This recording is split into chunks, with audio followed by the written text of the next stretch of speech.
Hello everyone, welcome to an episode of Health Rocks All Stressed Out.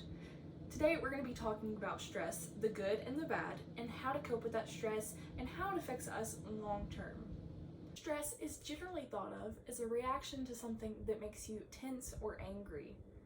And sometimes stress can be caused by things that we have absolutely no control over. However, most stress comes as a result of everyday frustrations and aggravations. Not all stress is bad stress though. Good stress can make you feel more alert, more challenged, more excited, and more focused on the things that are important to you. Good stress can help youth accomplish goals and comes from things like school, extracurriculars, happy family events, and many more. When youth are motivated to get good grades and graduate, that is a good stress.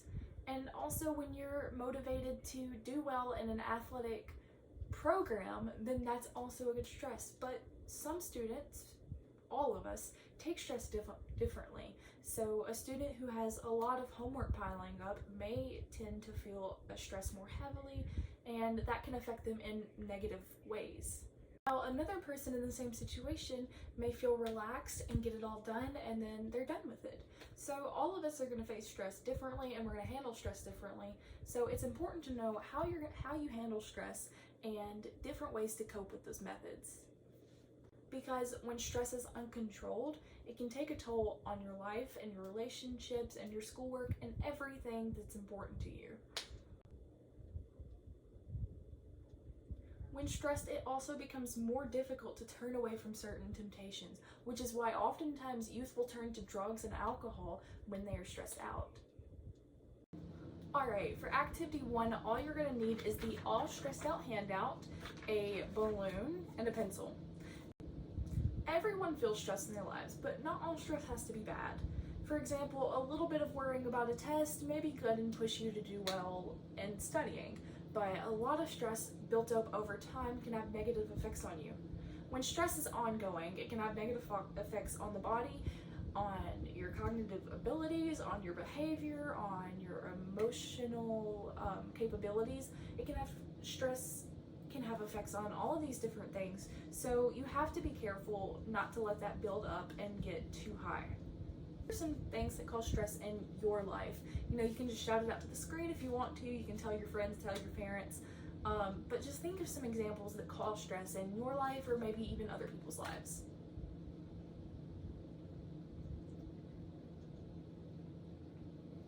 Now, I want you to define stress. Just give a simple definition.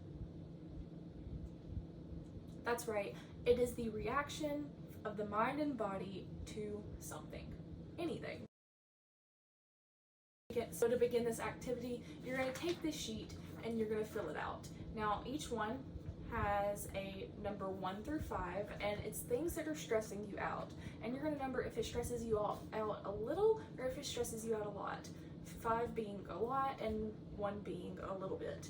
And once you get through with that, you're going to total all these points and see what number you get, and those are going to be your stress points. Now, you can take some time to do this, just pause the video here and then start it back when you're finished.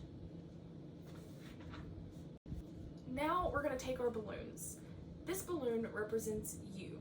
And for each stress point you had on that sheet, you're going to blow 1 puff of air in. So if you had 20, you're going to blow 20 puffs of air.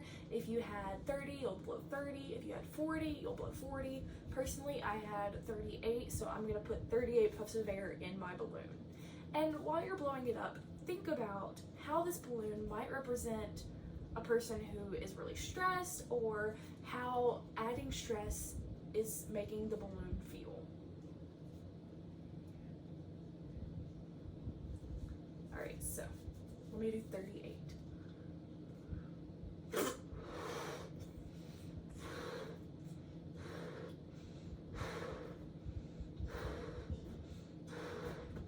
While you're blowing up your balloon, think about what might happen to a person if they keep adding stress to their body without letting anything out.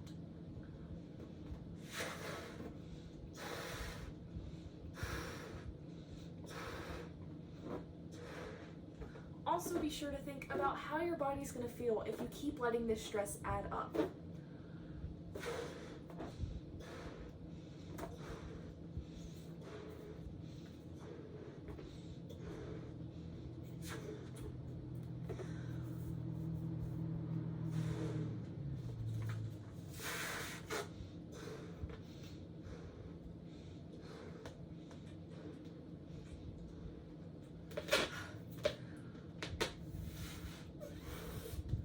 So if you're like me, your balloon's getting pretty big by now, and it may feel a little bit tight.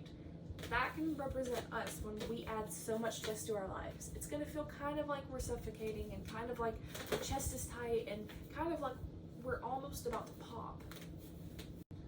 When a person has stress, it can affect them in several different ways. It can affect them physically, emotionally, behaviorally, cognitively, and while some people can turn this into positive stress, a lot of us can't, and a lot of us are going to turn this into negative stress, and that's okay. We just have to learn how to get rid of that and let some of that stress go. And that's the idea of this activity, is to learn how stress is going to affect us as these balloons are affected by our air and by our stress.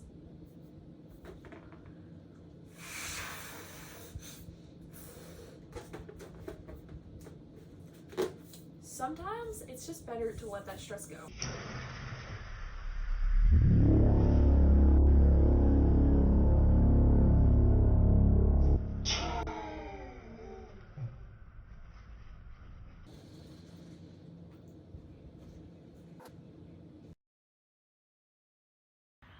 For this activity, all you're going to need is a water balloon. And if you have another person, then go ahead and grab them. If you're alone like me, then that's totally fine. You can do it by yourself.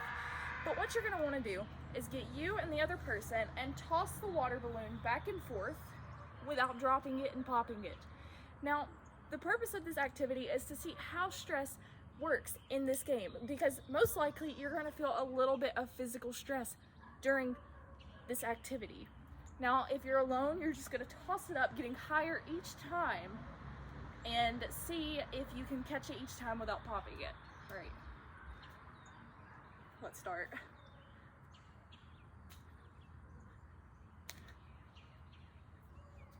Let me back up from the camera just in case.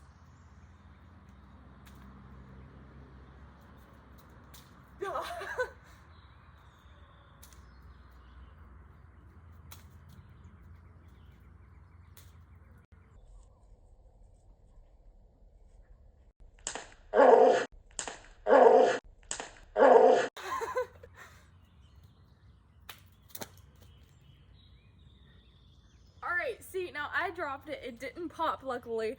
But if you pop, then go ahead and head inside. Or if you want to keep going, then go ahead. You can pause the video here and play for as long as you'd like. So tell me, how did you feel as you tossed that water balloon? And what were some of the physical symptoms that you felt of that stress as you tossed those balloons? And if you dropped the water balloon and it broke, how did that make you feel? Now I encourage all of you to print out the symptoms of stress worksheet and go through and circle all of the things that you feel when you're stressed out. And once you've done that, go through and put an X by the things that you feel a lot when you're stressed out. Then I encourage you to share this with your friends or your family or whoever you feel comfortable, and talk about the symptoms that they feel stress, the symptoms that you feel stress, and good ways to get rid of that stress. Now think about what causes you the most stress, and this can be different among all of you because everybody is going to be stressed out by different things. I know a lot of you may be stressed out by school, but some of you may be stressed out by relationships or by deadlines or by things, just anything that you have going on in your daily life or in your life right now. And think about the things that cause you a lot of stress, and think about the symptoms that you get from those things. I know for me, when I'm stressed out, a lot of times I can have stomach issues, or I can be really tired, or sometimes I'll have a panic attack. These are all normal symptoms of stress. Sometimes stress can even make you anxious, or it can make you grind your teeth at night, or it can make you have trouble remembering things or getting the motivation to do your work or whatever you're wanting to get done.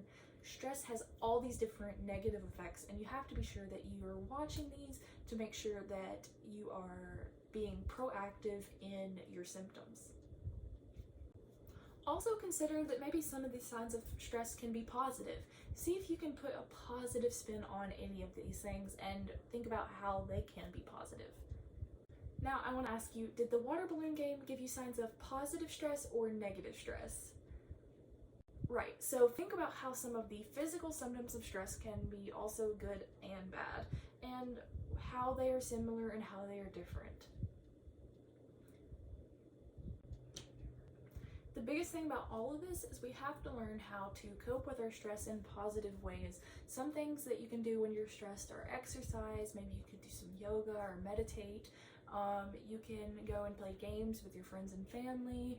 You could work on the things that are stressing you out. Maybe sometimes working on them and getting them out of the way are going to help. You could go outside for a walk, getting some sun, going outside and just hanging out. That can be something that will help you de-stress. There are a lot of positive ways that you can de-stress yourself or help yourself out a little bit, and they don't require turning to the negative outcomes, which could be drugs or alcohol, because you don't want to turn to that. That's going to affect you way worse in the long run. So make sure that you're learning to cope with your stress in positive ways. And one of the biggest things you're going to want to do is think about what are some of the things that you can cut out of your life so you won't have as much stress on you. For me, I had to do this a few months ago when I was super stressed out and was trying to do everything, and I had to just sit down and just cut things out. That way I could physically get everything done and not be so stressed out all the time. And that really helped me, and it can really help you too if you just think about what's really important and what's not as important, and then cut out the things that you don't have to do. That way you take off some of that stress, and it'll help you a little bit to be happier and focus harder on the things that are super important to you. Now, I encourage you to go home and share with your family what stresses you out. Share with them your 2 handouts. Maybe do the handouts with your family and discuss what stresses them out, what stresses you out, and have a nice, good discussion about stress and how you as a family can handle that together. And if you want to, you can also take this to your friends and discuss what causes their stress, what causes your stress, and some similar stressors in your lives, and different ways that you can either cut that out or relieve some of that stress from those things. I hope you had a great time today listening. I hope you learned a ton about stress, and I hope that I'll see you next time on an episode of Health Rocks. Thank you.